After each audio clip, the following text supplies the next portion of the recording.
Hi అండి. ఇద్దరు వ్యక్తులు విడిపోవాలంటే అది మూడో మనిషి వల్లే సాధ్యమవుతుంది. అది ప్రేమైనా, బంధమైనా, స్నేహమైనా, చివరికి కుటుంబమైనా సరే. లైఫ్లో లవ్ ఉండాలి, కానీ లవ్ అనేది లైఫ్ కాకూడదు.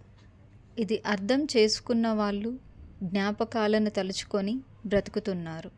అర్థం చేసుకోని వాళ్ళు వాళ్ళ చేతులపై జ్ఞాపకాలను మలుచుకొని బ్రతుకుతున్నారు. కాలాన్ని సద్వినియోగం చేసుకునే వారికి కష్టాలు ఉండవు. కాలాన్ని వృధా చేసేవారికి జీవితం విలువలు అర్థం కావు. ఓడిపోతే గెలవటం నేర్చుకోవాలి. మోసపోతే జాగ్రత్త పడడం నేర్చుకోవాలి. చెడిపోతే ఎలా బాగుపడాలో నేర్చుకోవాలి. గెలుపు ఎలా పట్టుకోవాలో తెలిసిన వాడికంటే ఓటమిని ఎలా ఎదుర్కోవాలో తెలిసినవాడు గొప్పవాడు.